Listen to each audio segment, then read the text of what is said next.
समकालीन हिंदी कविता के चर्चित कवि डॉक्टर रणजीत जी हमारे बीच में मौजूद हैं। डॉक्टर रणजीत साहब का 20 अगस्त 1937 को कटार भीलवाड़ा में जन्म हुआ और आप बांदा और सीतापुर में लंबे समय तक आपने साहित्य की साधना की।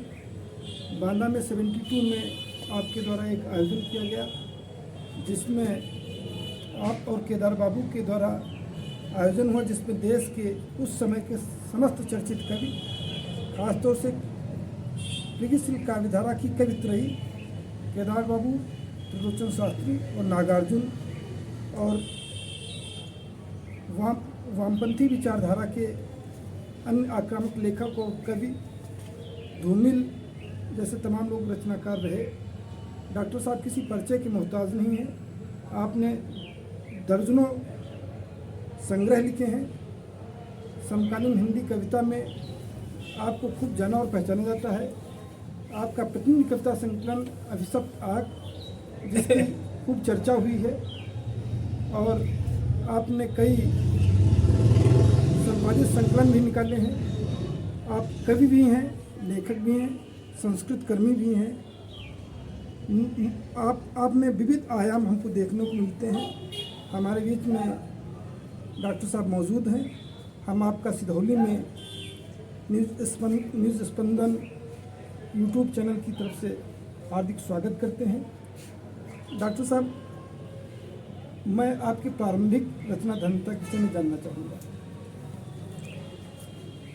प्रारंभ तो यूँ समझिए कि 8वीं नंबर में पढ़ता था, तब ये इन लोगों को दिनकर और नवीन कि वो एक हिलोर इधर से आए, एक हिलोर उधर से आए हैं, और दिनकर की विपथिका जैसी कविताएं पढ़ी थी तो उनसे कुछ प्रेरणा मिली। तो मेरी पहली कविता जो अब इसमें कविता समग्र में पहली जो कविता है वो इसी तरह के क्रांति का आह्वान करके एक कविता है। तो वहाँ से प्रारंभ हुआ। फिर किशोरावस्था थी तो एक तरफा प्रेम हुआ तो उसके बारे में कविताएँ लिखी गई। फिर आगे चलकर और गंभीर प्रेम हुआ तो उसके बारे में कविताएँ लिखी गई। तो इस तरह से मैंने, आप तो मेरी पंक्ति आपको याद ही है, आप तो बहुत सी मेरी कविताएँ मुझे ही सुना देते हैं। तो उनमें से एक है ना कि प्यार और बगावत के मैं गीत लिखता हूँ। तो प्रेम और विद्रोह, ये मेरी कविता के दो मुख्य विषय रहे। प्रारंभ प्रेम और रूमानी कविताओं से किया, लेकिन बाद में सामाजिक आलोचना और समीक्षा मुख्य हो गई उसमें, और प्रगतिशील धारा के साथ मैं जुड़ा हुआ रहा। डॉक्टर साहब, आपने जैसा कि बताया कि प्रेम, प्यार और विद्रोह आपकी कविता का मुख्य मूलाधार रहा है रचना धर्मता का। प्यार और बगावत के मैं गीत लिखता हूँ, हैवानियत की हार और इंसानियत की जीत लिखता हूँ। आप एक संस्कृत कर्मी के तौर पर आप अपने को कैसा महसूस करते हैं? कैसा महसूस करते हैं तो इसके बारे में तो मुझे याद आता है मैक्सिम गोर्की का एक वाक्य।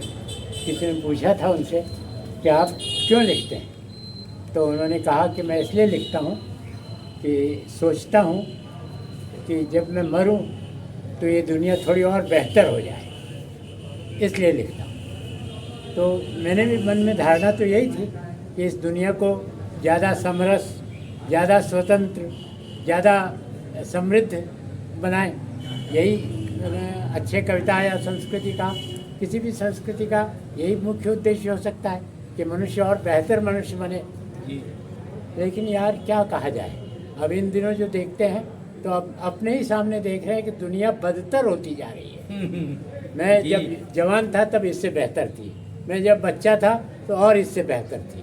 तो ये तो उल्टा क्रम चल रहा है। तो वो कुछ समझ में नहीं आ रहा भाई कि संस्कृति का क्या मतलब है और क्या रह जाएगा। कभी कभी तो बिल्कुल निराशा होती है। अब जैसे इस समय यूक्रेन पर वो दादागिरी कर रहा है पुतिन, तो उसको देखकर तो ये लगता है कि ये दुनिया कितनी बदतर हो गई। ऐसी बुरी तो आज से 50 साल पहले नहीं थी, है ना। कम से कम क्यूबा का संकट हुआ था तो दोनों महाशक्तियों ने अकल से काम लिया, बुद्धिमानी से काम लिया। खुर्शोव ने, वो कहते हैं, बर्ट्रांड रसल कहते हैं अनआर्म्ड विक्ट्री उसे, है ना, कि बिना सैनिकों के भी क्रुश्चोव को, क्योंकि वहाँ अपनी मिसाइल्स उन्होंने हटाई, लेकिन सुरक्षा का उनको जिम्मेदारी रही। तो अब तो दुनिया बहुत ही कगार पर है, इस समय तो विनाश के कगार पर है।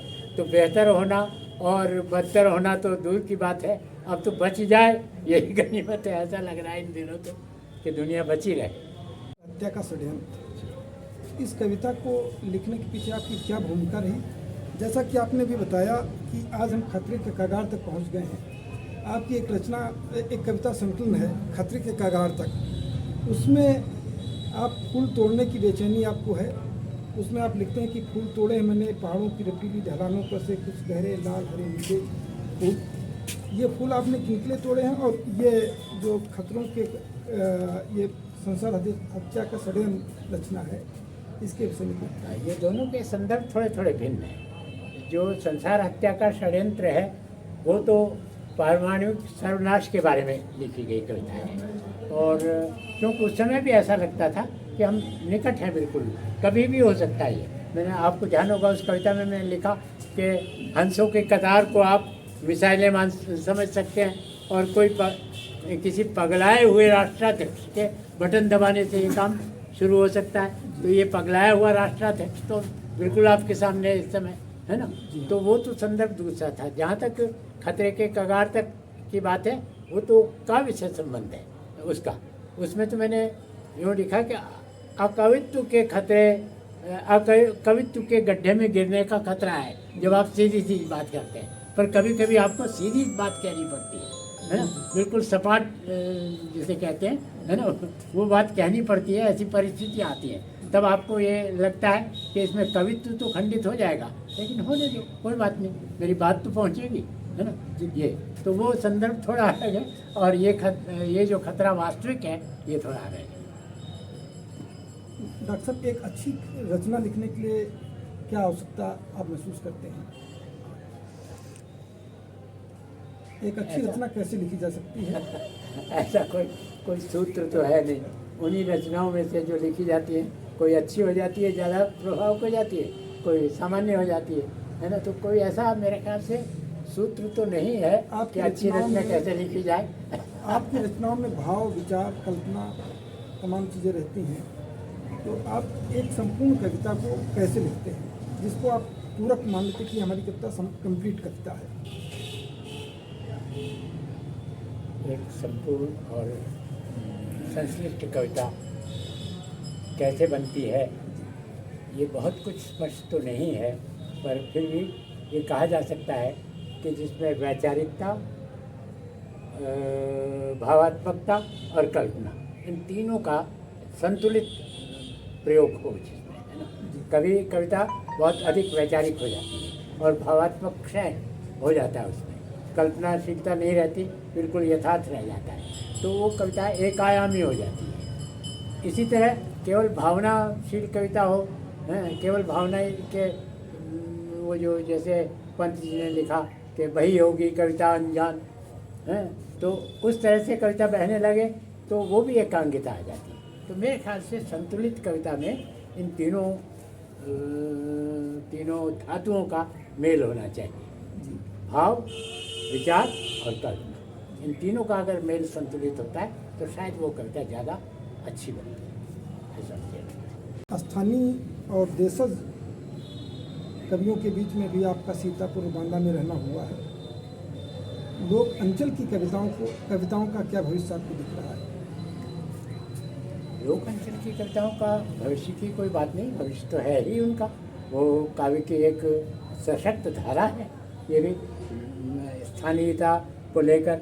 लेकिन संतुलन की दृष्टि से देखा जाए तो स्थानीयता और व्यापकता दोनों कविता के आयाम होते हैं। तो कुछ कविताएं स्थानीय जीवन, स्थानीय संस्कृति, स्थानीय भावबोध के साथ जुड़ी होती है, तो वो अपना एक है और उसका अपना एक सौंदर्य है, और ऐसे वैश्विकता का अपना एक सौंदर्य है। विश्वबोध हमारा अगर होता है तो कविता को सीमाओं से थोड़ा बाहर ले जाता है, और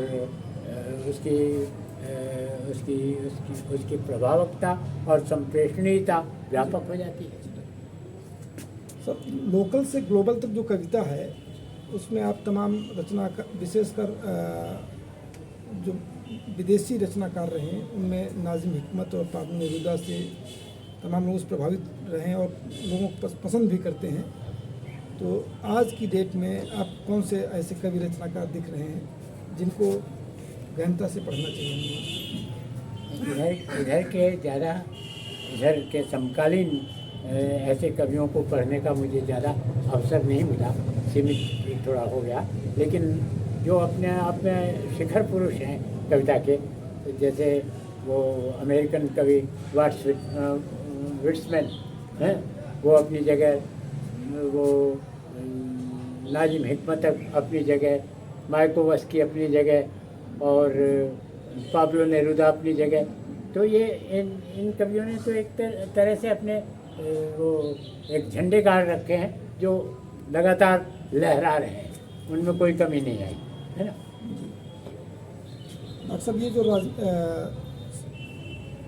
रचनाकारों के जो तमाम संगठन बने हुए हैं, प्रदेश, जलेश और जश्न वगैरह, इस तरह के जो संगठनों में आपने जुड़ के कभी काम किया, उसका कोई अनुभव है? अनुराग, तुम क्या उन दिनों इतने बड़े थे कि उस सम्मेलन में तुमने सुना समझाओ जो 72 में हुआ था? 72 में तुम कितने साल के थे? 72 में हमारा जन्म नहीं हुआ था। अरे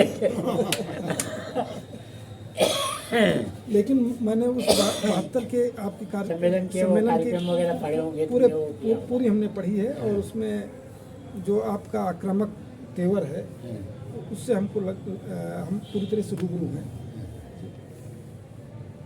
है क्या मामला कि प्रगतिशील लेखक संघ नाम से एक संघ चल रहा था लगातार, जो पूरे भारत में था, सभी भाषाओं के लोग उसमें जुड़े हुए थे। लेकिन चक्कर क्या था कि उस समय की कम्युनिस्ट पार्टी जो थी उस पर वो बहुत ज़्यादा निर्भर था। निर्भर क्या था, उसके द्वारा निर्देशित था। तो मैं ये पसंद नहीं करता था कि किसी पार्टी विशेष द्वारा, वो पार्टी बहुत अच्छी हो सकती है, बहुत अच्छे काम कर रही हो सकती है, लेकिन उसके द्वारा निर्देशित संगठन लेखकों का चले। लेखकों का संगठन स्वयं लेखकों का स्वायत्त संगठन होने चाहिए। उसमें पार्टी वाले लोग भी हो सकते हैं कि किसी पार्टी में काम भी करते हैं और लेखक भी हैं, पर किसी पार्टी के कारकुन होने ना भर से वो लेखक संगठन के कुछ बन जाए, अध्यक्ष, उपाध्यक्ष, सचिव, तो वो मुझे नहीं जचती थी बात। तो मैंने और केदार बाबू ने कोशिश यही की उसमें कि उस समय तीनों पार्टियां हो चुकी थी उस समय भी, मतलब ये तीनों संगठन अलग अलग थे। कम्युनिस्ट पार्टी के 3 वर्सन या 3 संस्करण थे। एक भारतीय कम्युनिस्ट पार्टी थी डांगे वाली, एक वो सुंदरैया वगैरह वाली, ये लोग नंबू त्रिपाठी और ज्योति बसु भी तो उसमें थे।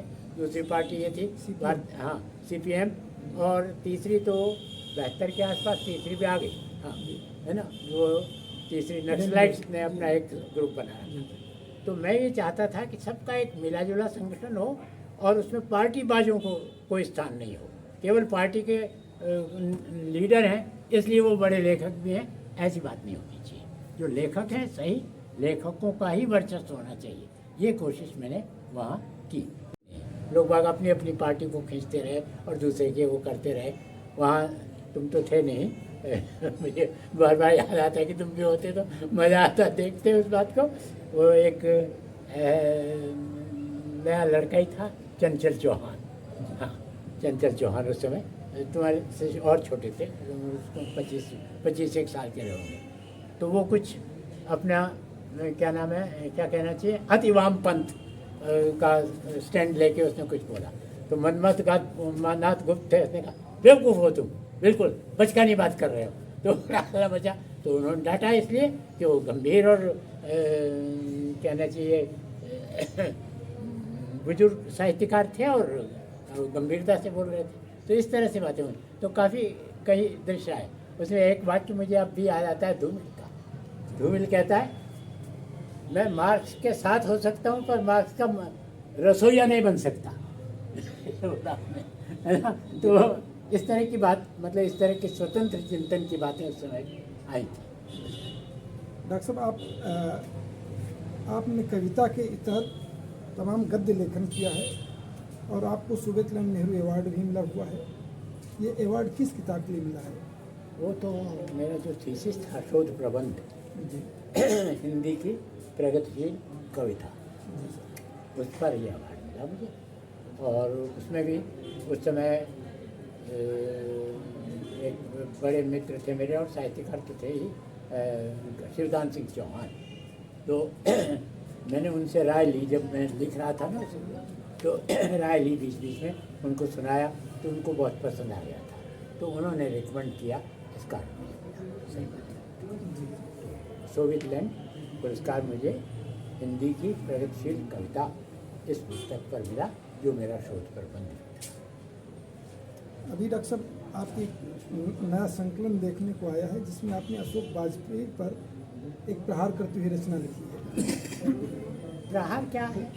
वो मैं जयपुर में उस क्या होता है वो साहित्य उत्सव, नहीं क्या नाम है उसका, फेस्टिवल है, साहित्य फेस्टिवल। हाँ, लिटरेरी फेस्टिवल, साहित्य उत्सव ही जी।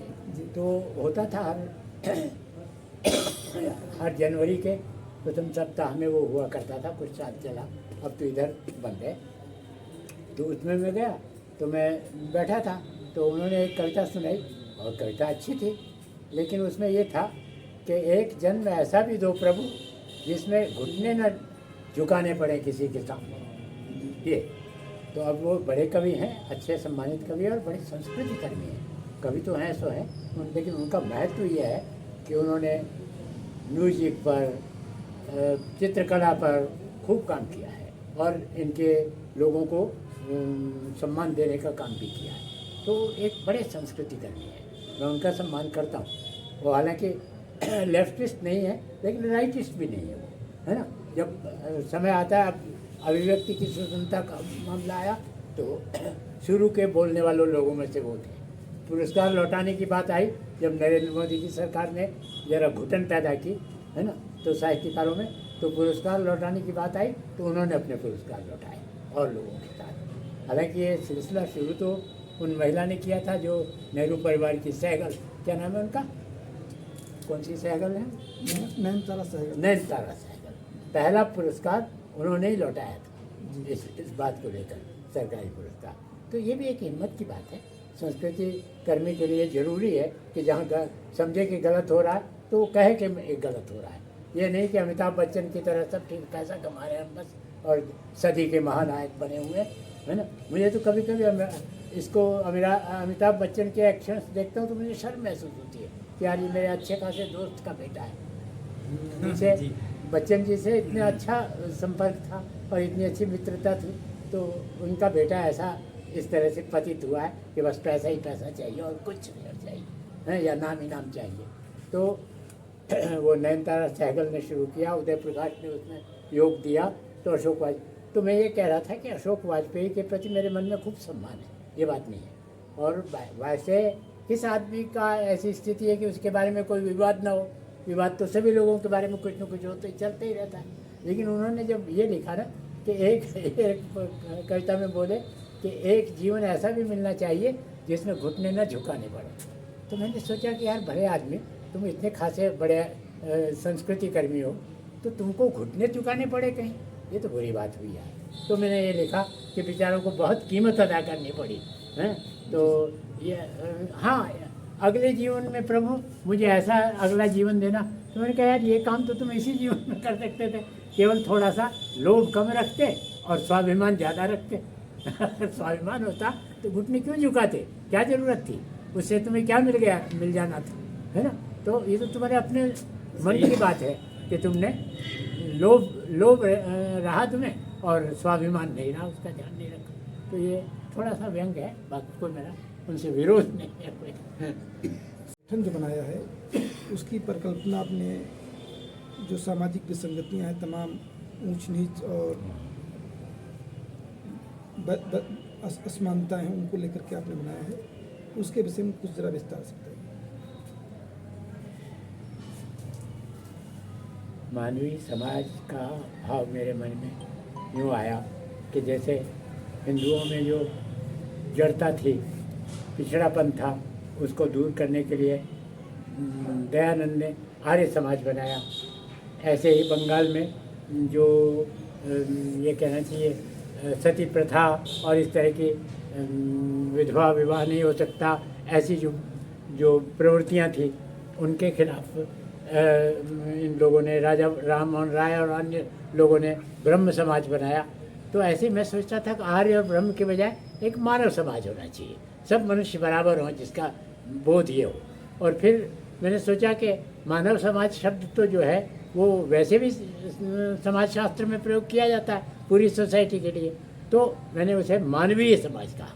मानवीय समाज नाम देने में मेरा भाव ये था उसमें कि हम मानव तो हैं लेकिन मानवीय कहाँ है, ह्यूमन होना चाहिए हमें, है ना। ह्यूमन तो जन्म से ही हैं हम, उसमें तो कोई उपलब्धि नहीं है। हम मनुष्य हैं तो हमारी क्या उपलब्धि, लेकिन हम मनुष्य की तरह व्यवहार करें, है ना, मानवीय व्यवहार हो हमारा। मानवीय से और मानव में अंतर क्या हो जाता है कि मानव एक तथ्य है और मानवीय एक आदर्श है। मानव को मानवीय भी होना चाहिए, है ना, ये एक आदर्श है। तो आदर्श के लिए मैंने ये शब्द चुना उसमें, ठीक है ना। तो उस समय कमलेश्वर और तुम तो थे उसमें, तो तुम भी थे तो तुमको मालूम ही है। तो कई लोगों का उसमें सहयोग रहा, जिसमें आपकी जन मुक्ति सेना वो भी उसकी वाहिनी वो भी शामिल थी, कमलेश्वर थे, संदीप थे और बहुत से लोग थे। और ये कानपुर का वो कवि है जो क्या नाम है उसका, श्रमिक, वो, और उसके साथ वो प्रभा, हाँ डॉक्टर प्रभा। तो ये मेरे ख्याल से 25-30 लोग रहे होंगे पहले सम्मेलन में, जी, है ना। तो हम लोगों ने मतलब उस समय धारणा ये थी मन में हमारे कि जो अंतर्जातीय या अंतर्धर्मी विवाह करते हैं जो लोग, जो नवयुवक ऐसे और नवयुवतियाँ ऐसा विवाह करते हैं तो वो बड़ी मुश्किल में आ जाते हैं बेचारे, है ना।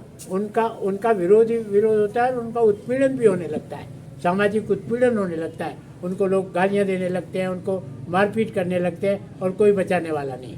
तो एक ऐसा संगठन होना चाहिए जो मनुष्य को मनुष्य की तरह ट्रीट करे और मनुष्यता की रक्षा के लिए लड़ने को भी तैयार हो।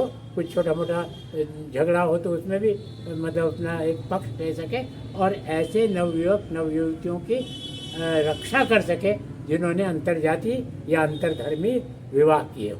तो ये उद्देश्य रखकर हमने उससे बनाया था। लेकिन तुम देखते हो कि ज़्यादा आगे चल नहीं पाया एक्टिवली, है ना। मैंने तुमसे भी कहा था कि यार तुम पूरी तरह लग जाओ अगर उसमें तो एक काम हो सकता है, लेकिन तुम्हारी भी अपनी मजबूरियाँ थी और लोग भी सब मतलब पार्ट टाइम अपन एक्टिव रहते हैं, फुल टाइम एक्टिविटी नहीं चल पाती, इसलिए ज़्यादा आगे नहीं बढ़ पाया। डॉक्टर साहब, सीतापुर में सुदामा पांडे धूमिल जी की कर्मस्थली रही, काफ़ी समय तक ITI खैराबाद में कार्यरत रहे। अच्छा, आपकी भी काफ़ी लंबे समय तक कर्मस्थली रही है। हाँ सीतापुर को आप किस रूप में याद कर रहे हैं? भाई, सीतापुर मेरे लिए तो सीतापुर में तो संयोग से ही आ गया यूँ समझ लो। बांदा में तो केदार बाबू के कारण मेरा एक वो आधार था, क्योंकि मैं जब बांदा जाने लगा, मतलब जब चयन हुआ मेरा, तो लोग कहने लगे कहाँ जाओगे आप वनस्थली से, तो मैंने कहा केदार बाबू के पास पहुँच रहा हूँ मैं तो वो रखा। तो सीतापुर में इस तरह का तो कुछ नहीं रहा। सीतापुर में तो संयोग ये रहा कि सुधा की, मेरी पत्नी का, वो हिंदू कन्या महाविद्यालय में नियुक्ति हो गई उसकी, तो अब आना जाना फिर बना रहा बांदा से सीतापुर। तो उसके बाद तुम लोग मिल गए सब, तो सीतापुर भी अपना ही हो गया उतना ही जितना बांदा था। डॉक्टर साहब, आप हमारे बीच में आए और आपने काफ़ी समय हमें दिया और हम अपने सभी श्रोताओं की तरफ से आपको हार्दिक धन्यवाद देते हैं। नहीं भाई, मेरे लिए भी एक खुशी की बात है कि आप लोगों के इस चैनल के सामने मैं अपनी बात कह पाया और आप लोगों ने आमंत्रित किया मुझे, तो आपको भी धन्यवाद।